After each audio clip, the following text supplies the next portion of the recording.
বন্ধুরা, আবার চলে এসেছি তোমাদের কাছে। তোমরা যেন আমাদের উপর লাভ করো না, এই একটু ভিডিও দিতে দেরি হচ্ছে বলে। এইবার থেকে না তোমরা এবার ভিডিও পাবে।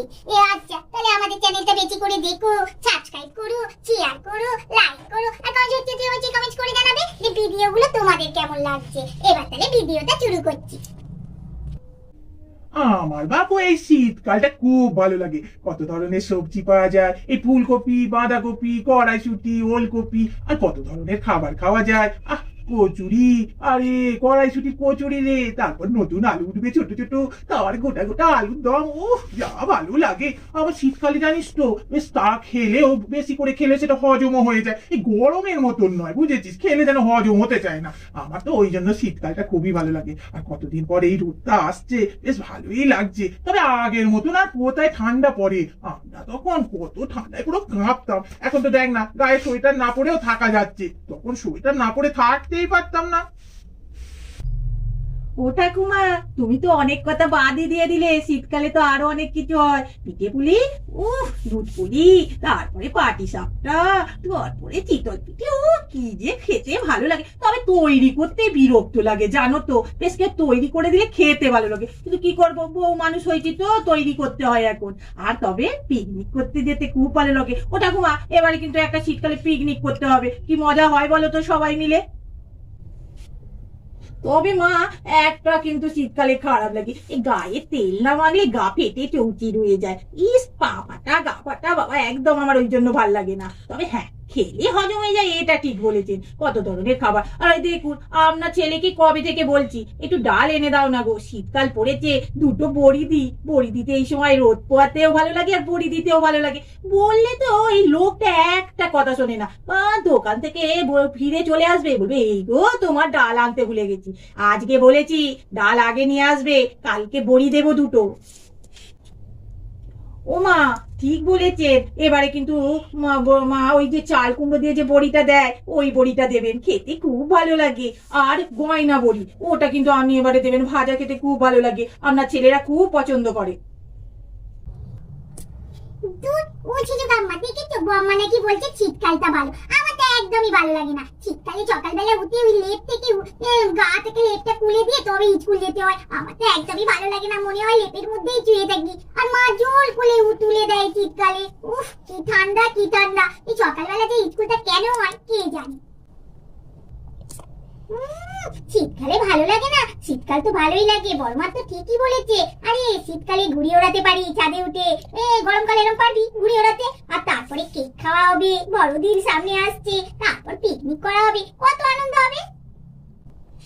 তোদের কথা তো সবই মানলাম, তবে দেখ এবারে না শীতকাল পড়ে গেছে, এখনো সোয়েটার কেনা হলো না। সোয়েটারটা কিনে ভালোই লাগবে, প্রত্যেক বছর নতুন নতুন সোয়েটার ওঠে, সেগুলো কিনে পরতে খুব ভালোই লাগে। কই এবারে মা কই এখনো গেল না। যে কাল যে মা গেলে তো ভালোই হয়, আমাদের জন্য নতুন নতুন সোয়েটার কিনে নিয়ে আসবে, আর আমরা সেগুলো পরবো, কি ভালো লাগে না? ঠিক বলেছিস, এখনো আমাদের সোয়েটার কেনে নে, ডিসেম্বর মাস পড়ে গেল, কবে সোয়েটার কিনবে কে জানে। ঠান্ডা তো চলে যাবে, তারপরে কিনবে মনে হয়। বাবা, তোরা যা বক বক করছিস, তোদের কথাগুলো তবে শুনতে খুব ভালো লাগছে। আমি ওই জন্যই কথা বলছি না। তবে হ্যাঁ, শীতকাল কিন্তু খুবই ভালো লাগে। শীতকালে কত ধরনের খাবার খাওয়া যায় বলতো। এই আমাদের তো পৌষ পার্বণ এসেই গেল, কত ধরনের পিঠে হবে, সেটা বসে বসে খাবি, সেটা ভাব। আর সোয়েটার দেখ, প্রত্যেক বছর নতুন নতুন সোয়েটার কিনে কি হবে বল। তোরা তো এখন বারবার মুখে, তোরা বেড়ে যাবি, সোয়েটার গুলো ছোট হয়ে যাবে, তখন কে পরবে বল। মা, তুমি যে কি বলো, কেন এই ছোট বন্ধুটা পড়বে আমাদের সোয়েটার গুলো? তাহলেও নতুন নতুন সোয়েটার কিন্তু আমাদের প্রত্যেক বছরই চাই, তবেই তো ভালো লাগে, তবেই মনে হয় শীত এসে গেছে। ওবা, তোমাকে কুকুর থেকে বলছি, টলু টলু খাওয়া হয়ে গেছে, আর বোটাতে হবে না। এই শীতকাল পড়েছে, এই বিকেল একটা গল্প করতে, আমরাও গল্প করবো। তুমি কি যে করতো কি জানি বাবা। শীতকালে এই ঘুমোলে না গা ম্যাট করে, ওই জন্য একটু ঘুমোতে চাই না। চলো তো। এই যে বলিস, শুধু খেলেই হলো, আর বাসনগুলো মাজতে হবে না? কি বলবো, আর কত গল্প করবে। আর শীতকালে তো এখন গল্প করতে খুব ভালো লাগে। আর রাত্রি হলে যখন পড়তে বসবে, তখন তো ঢুলে একবারে পড়ে যাবে, পড়াশোনার তো তখন মন নেই, তখন ঘুমিয়ে কাঁদা। চল, বেশি কথা বলিস না, চ চ তাড়াতাড়ি চ। ও ঠাকুমা, এই বলি এই শীতকালে তোমাদের বাড়িতে নদ পোয়াতে আমার খুব ভালো লাগে। আর কি যেন বলছিলে বাইরে থেকে শুনতে পেলাম, হ্যাঁ এটা ঠিক বলেছো, এই শীতকালে না পিঠে পুলি খেতে খুব ভালো লাগে, তবে নিজে তৈরি করতে আমার ভালো লাগে না। এই তোমাদের বাড়িতে এসে পিঠে খাই কত ধরনের, আমার ভালো লাগে। আর কবে পিকনিক করবে গো বলো না, এই তোমাদের পিকনিকে তো আমাকে যোগ দিতে হবে নাকি? কি যে বলছো ও ঠাকুমা, চুপ করে গেলে কেন গো? মানে হ্যাঁ পুটি, এই চুপ কর বাবু, বেশি কথা বলিস না। পরের খেতে তো খুব ভালো লাগে, ওই নিজে কোনোদিন তো দুটো পিঠে করে তৈরি করে এনে আমাকে খাওয়ালি না, আর তো আমাদের বাড়িতে খাবারের ধান্দা না, চুপ কর।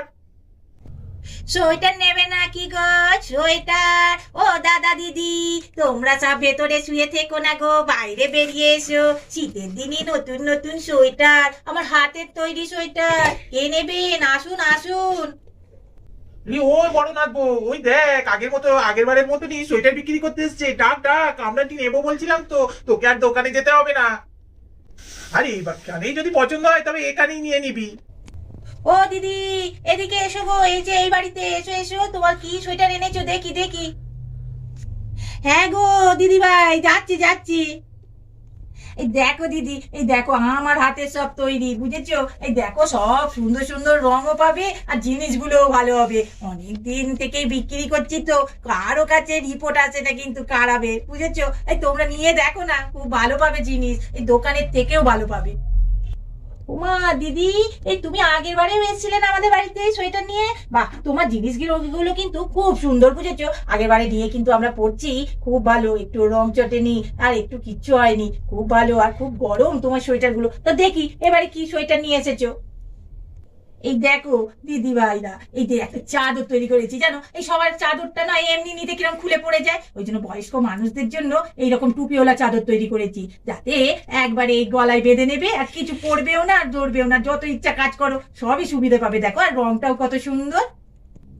এই দেখো এই একটা রং পাবে, এটা লাল রঙের, খুব সুন্দর দেখো, আর দেখতেও খুব ভালো। আর এই দেখো এই একটা রং, তোমরা নিতে পারো, আগের বারেও তো তোমাদের সব দিয়ে গেছি, খারাপ তো হয়নি বলছো, তাহলে এবারেও নিয়ে দেখো তোমরা খুব। আর এবারে এগুলো নতুন, বুঝেছো? আমার বুদ্ধি থেকে তৈরি করেছি, সবার কত অসুবিধা হয় চাদর নিয়ে, ওই জন্য এইরকম ভাবেই চাদরটা তৈরি করেছি। তোমরা পরে দেখবে, গরমও পাবে আর তোমাদের কাজ করতেও কোনো অসুবিধা হবে না। এই দেখো এই বাচ্চাদের এই ফ্রক গুলো তৈরি করেছি, সোয়েটারের মানে গায়ে জামার উপরে এগুলো পরলে খুব সুন্দর লাগবে। এই বিয়ের বাড়ি, তারপর যেখানে বেড়াতে যাক, যেখানে যাক, এটা পরে বেরোলে না এত সুন্দর সবাইকে লাগবে, কি বলবো, তোমরা নিতে পারো।